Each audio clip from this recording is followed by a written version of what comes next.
Hello, I'm Jack Fink, and you're watching Eye on Politics on CBS News, Dallas-Fort Worth. A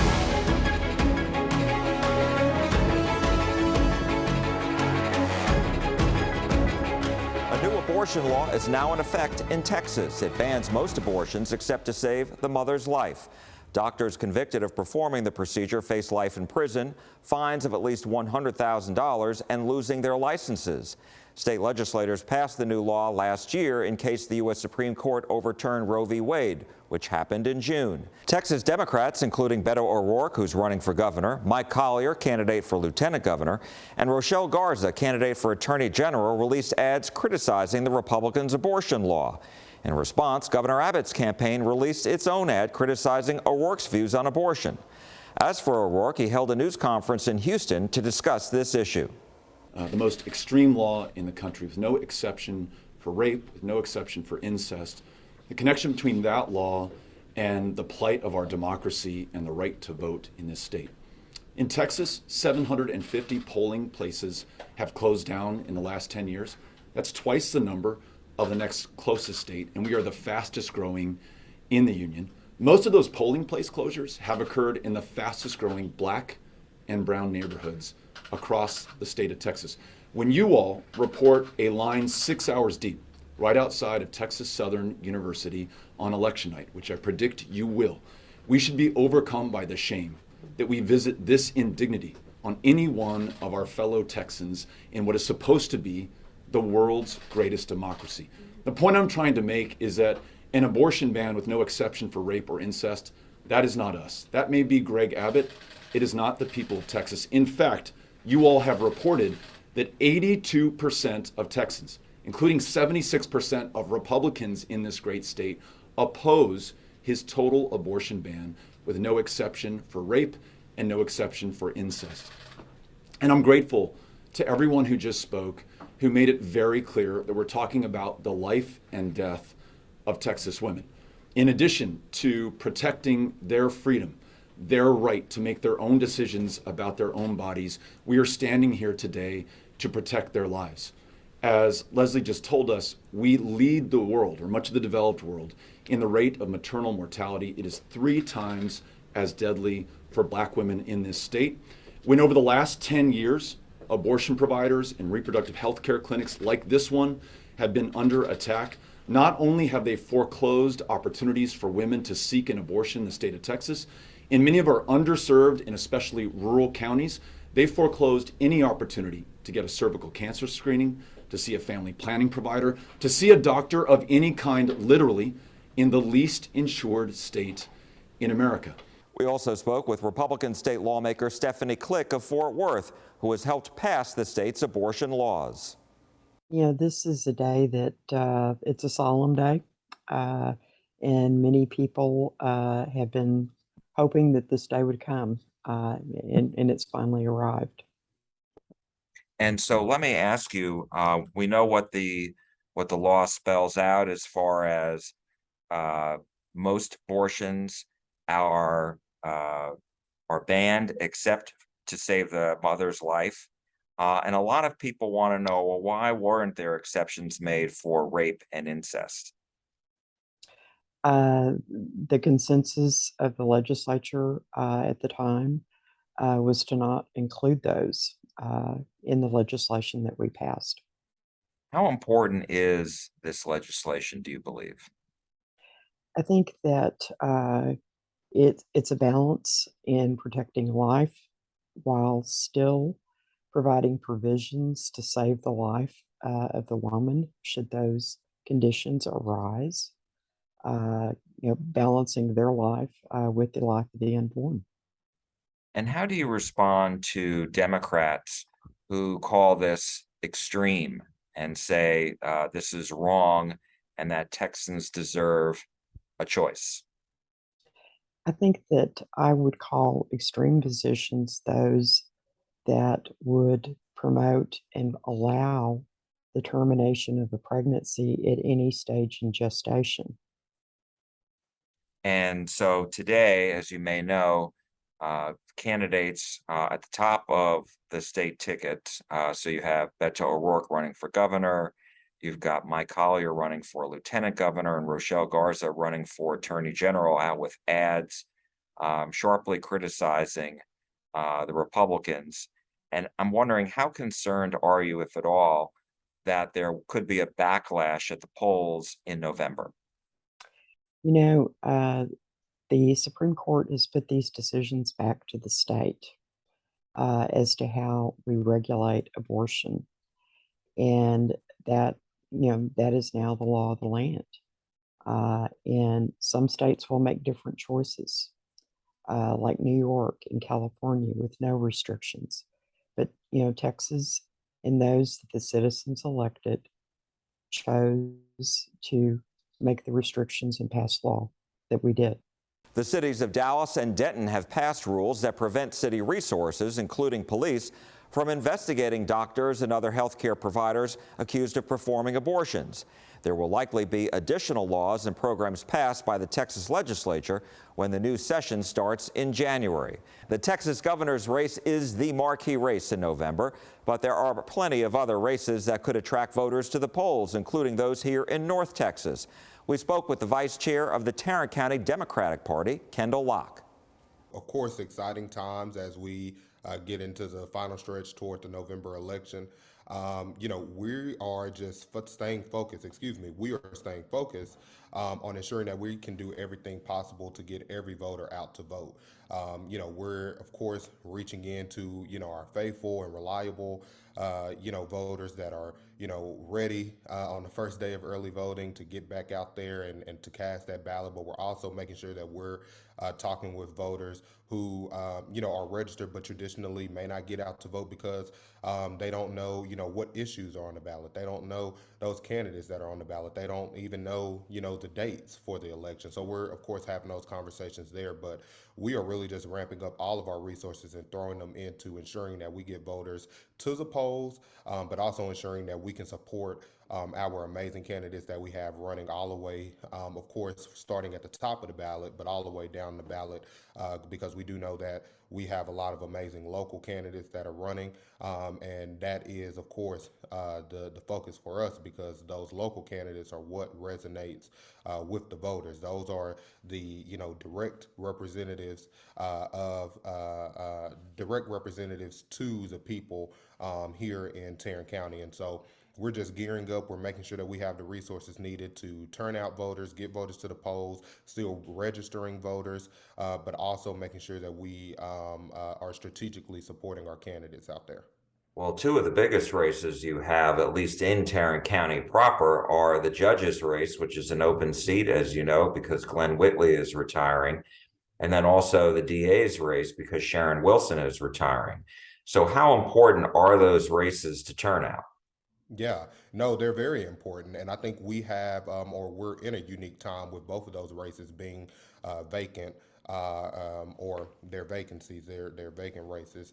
I think it is very important. I think, of course, we have two amazing candidates that are running. Of course, Deborah Peoples for judge and Tiffany Burks for district attorney. I think those candidates will definitely drive out turnout across the county, and we will see that affect. And have a ripple effect, for all of our other candidates that are running in some of our, justice of the peace races, some of our judicial races.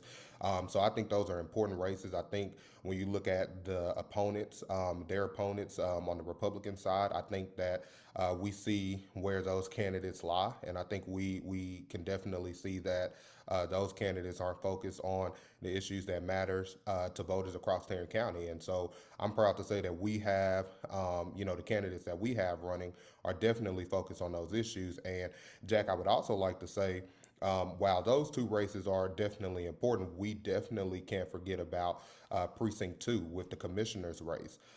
Commissioner Devin Allen, she opted not to run for re-election, and so we have an amazing Democrat, Elisa Simmons, that's running there. And so we have to make sure that we focus on our commissioner's court, making sure that we have an opportunity now to assume the majority on commissioner's court. And so we're doing everything we can do to ensure that that happens this November. Of course, working in that district attorney's race, but also making sure that we are not forgetting about all of our other amazing local candidates that are all down the ballot. You know, we have this year more Democratic candidates that are running across the ballot than we've had in a very long time. And so I think that's very telling. I think we will see a lot of great wins in November. And I know that we are definitely doing our part at the Tarrant County Democratic Party, but also, you know, myself, I'm doing everything I can do to ensure that we get voters out and that we see wins in November. Why do you think that there are more Tarrant County Democrats on the ballot this time around than before? And what are the issues driving these races, particularly for county judge, the DA's race? You mentioned precinct 2 in the commissioner's court. Yeah. Well, you know, I think Democrats are waking up. I think that I'll just say this. I turned 20 last week, and for 20 years, Republicans have been in control roughly across this state. And what we continue to see is a lack of representation and a lack of having elected officials that actually care about the issues that matter most to the people. And so when we think about women's reproductive rights and women having the right to choose what they're doing with their own bodies, when we think about the lights being able to stay on not just in the winter, but during the summer, when we think about the fact that every time that it rains, we have to, worry about, is it going to, completely flood out? Am I going to be safe to get to the grocery store to get whatever vital resources I may need? When we look at our schools, are our schools safe? Do I want to send my child to school? Do myself as a college student, do I want to step foot on a college campus? Those are some of those issues that are, fueling a lot of these conversations and sparking a lot of this participation, I believe. And, Democrats, we see the need for ensuring that we have representation that is, of course, at the table, ensuring that we are able to deliver on these issues. And so I think Democrats are waking up. I think Democrats are excited. I think we can look at 2018. Beto, who, of course, was running for Senate at the time, won Tarrant County. We can look at 2020, President Biden. He won Tarrant County.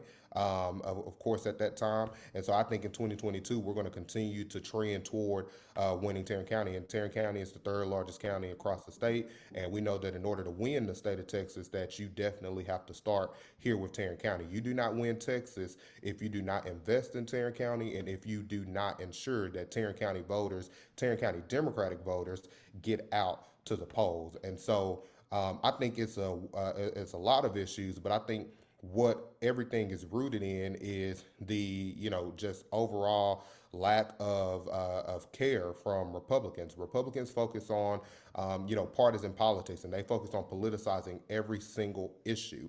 And at the end of the day, we need leaders at the table that are ensuring that the issues that matter most to everyone, the basic issues, ensuring that we're able to get the results that we need from that. And I think that's why Democrats are out, and we have more Democrats that are signing up to run. But also, I think that's why we're seeing a lot of turnout and a lot of engagement from just everyday Democrats who are out there ready for a change. I was going to ask you about the impact Beto O'Rourke could have in Tarrant County as far as turnout is concerned, and then vice versa, having the local candidates in turn impact turnout for Democrats in the county. And so, what is that, and how often is Beto O'Rourke going to be campaigning in Tarrant County to try to, win not only the county but the state? Yeah. Well, I think, Beto is a great candidate, and I think that he's definitely, doing the work needed in order to flip this state. He has been here to Tarrant County pretty often since launching his campaign. I think he is going to continue as we march on through November, is going to continue to be heavily involved and engaged here in Tarrant County.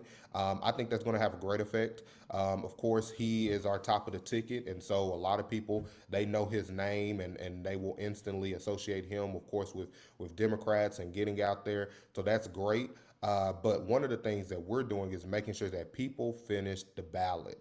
People have to vote all the way down the ballot. And I think that falls short on a lot of people at times. You know, they know Beto and Beto because he has the opportunity to, go on TV and do those different things in order to reach all of those voters. But there's some candidates at the ballot, some of our judicial candidates and some of our justice of the peace candidates and some of our other candidates that are running at the bottom of the ballot that a lot of voters don't know. And so, while I think that turnout will, of course, from the voters and individuals that Beto is energizing, I think it definitely will trickle down. But we have to make sure that we're doing our due diligence and making sure that we are educating voters that you cannot stop at the top of the ballot, but you have to go all the way down. And so I definitely think that he will have a great impact on turnout. I think that he and know that his campaign has plans to do some more work in terms of looking at some field activities and different things of that nature here in Tarrant County to assist some of the other local candidates. But overall, my biggest thing is making sure that people know that we need to work all the way down the ballot. And then too, I think some of our local candidates, they know their respective areas best. Whether it's a countywide candidate or whether it's a candidate that has a respective constituency in a precinct or district. They know their constituency best. And I think that our local candidates have been doing the groundwork in ensuring that we're getting those respective individuals across Tarrant County out. We're not waiting on Beto. I love Beto. I think he's a great candidate. He's definitely going to, and we hope that he is our governor. We're calling him our governor after the election. However, we as the Democratic Party, we with our local candidates are ensuring that we're able to turn out voters and make sure that we can do our part because again, like I mentioned, Tarrant County is key. Tarrant County is the key to flipping this state, but we have to make sure that we're doing our groundwork and that we're covering all of our bases. And so I think that's something that we've been doing up until this point, and that's something that we're going to continue to do through November and even after November, ensuring that we're still registering voters, talking with voters, and ensuring that we are preparing for the next elections to come. How difficult is the environment out there in the sense of inflation is very high, and people that I've talked to just coming out of the supermarket, are not happy about food prices, etc. And at the same time, historically, the party that is in the White House suffers losses in Congress. And so I'm wondering how difficult the environment is here in Tarrant County. Are you facing an uphill battle here? I think we always kind of find ourselves facing somewhat of a battle, and it's not really rooted in what all is going on and all the issues. Those are definitely issues that are present and people understand them. But I think we don't take a lot of time to actually talk about a lot of the wins that we as Democrats have been able to get and to deliver on. And so one of the things that I know that we've been doing across Tarrant County is trying to communicate a lot about and educate the voters on, what are some of those issues and things that are coming down the pipe that are affecting you and, what are, because of course, looking and bringing it down to a local level here with Tarrant County, we're under Republican control. And so we, talk about those issues and we talk about those issues and those things that, haven't been necessarily at the forefront or those solutions that haven't been brought to the table. And we talk about, our Democratic candidates that are running and what they plan to do to address those different things. I think that, inflation and all of those issues that are, more so at the top, of course, or that the top kind of has a more they're more heavily involved in terms of addressing it with solutions. Of course, those are always going to be conversation starters, and those are always going to be things that people can immediately feel. I feel the hardships when I go and go to the store. I feel the hardships every day, and we all do. But I think when we bring it down to a local level, bring it down to a local bring it down to a more localized perspective for our voters, and just kind of talking about some of those issues that are happening more locally and what the candidates that are running and what their candidates that are running now have an opportunity to affect. I think that definitely shifts the perspective and gets people out to wanting to go ahead and vote and join our team. But, you know, I look at the things that are happening statewide, and I kind of mentioned some of those issues earlier. When we look at, you know, the Republicans that are in control now, they have not done anything and they have not delivered on any of those issues. And so, in order for us to see a change, in order for us to see a change in just a lot of the things that are happening currently, we have to get out and we have to elect new leaders. And those leaders are Democratic leaders. And so, I think those issues are going to continue to be things that we look at and that we definitely have to get over. But I think the big hurdle is making sure that we get voters out to vote. I think above all, we have to get people out. And I think if we are able to get the Democratic voters that are registered, if we're able to get them out to vote in November, we'll definitely see wins. And I think that's the biggest thing. It's more of a turnout thing, a turnout issue, in my opinion, than it is people not wanting to vote or kind of sitting on the sidelines because of those issues. Kendall Locke, Vice Chair for the Tarrant County Democratic Party. Thank you so much for joining us. We appreciate it. Yes, sir. Thank you for having me. Republicans are also preparing for the fall. We spoke with Tarrant County GOP Chair Rick Barnes.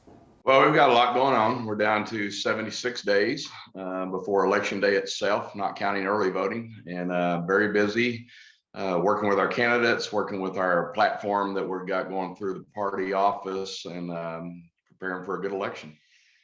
So two big races, especially in Tarrant County, that I would imagine you're very focused on are the judge's race and the DA's race. And so I'm wondering, how important are those to turnout?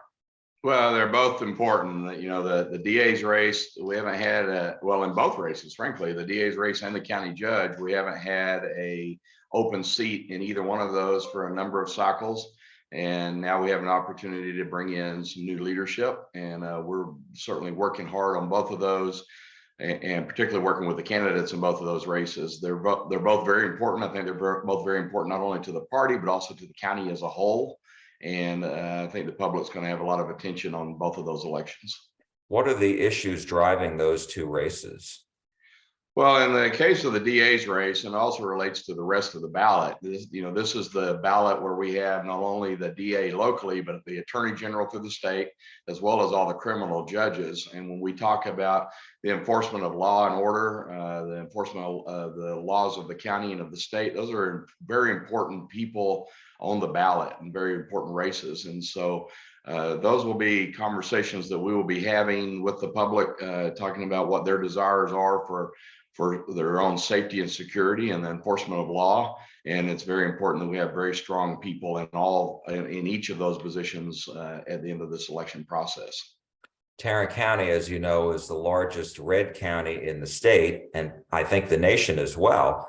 And so I'm wondering, how important is Tarrant County to the state in making sure that, for your part, that Republicans win up and down the ballot?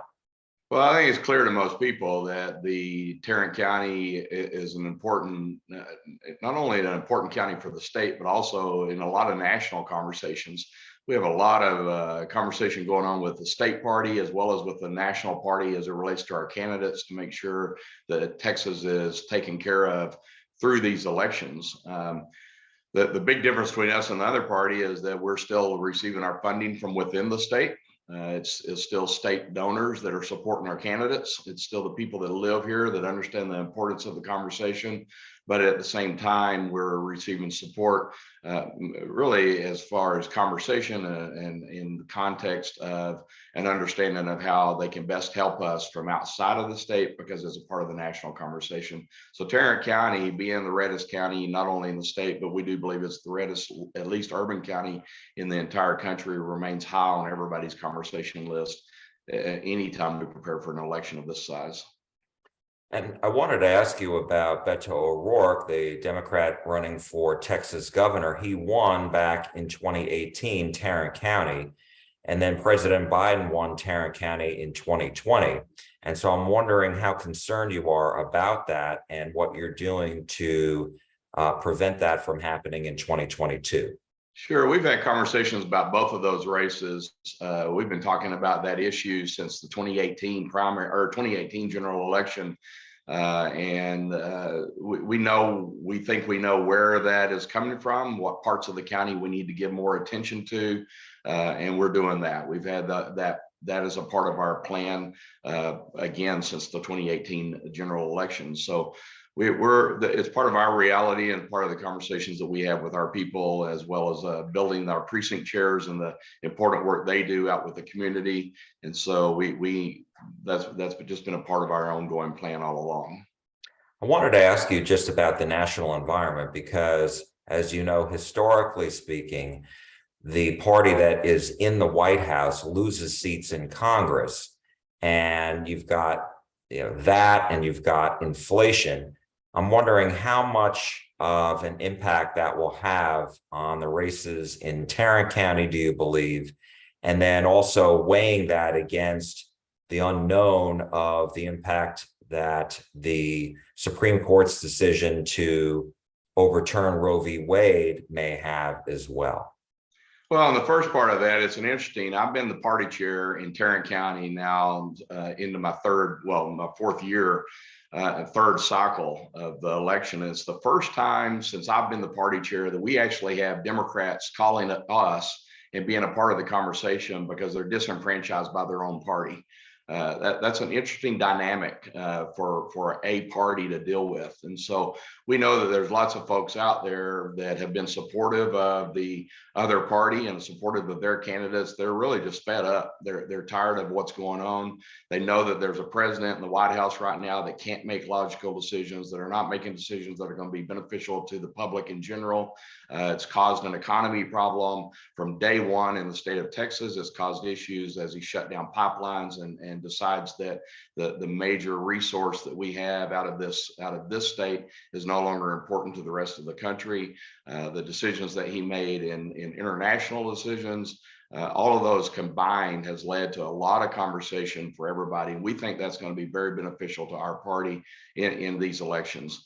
On the second part of that, as it relates to the Roe v. Wade the changes to the policy, we went from a position where it was acceptable to murder babies, and it's no longer acceptable. That has been the thought pattern in the state of Texas for a while now, but we now have an opportunity to actually act on that, and we see that going on as a part of conversation in numerous states. And so that conversation will continue to be a part of the dialogue, I believe, for candidates.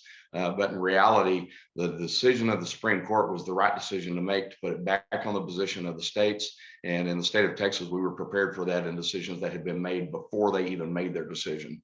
And so we're at that point now where we're able to move forward on that discussion. But then we've got an economy, a border problem, a safety and security problem that we've got to really attack. And we're on all of those issues are a part of our discussion in this election.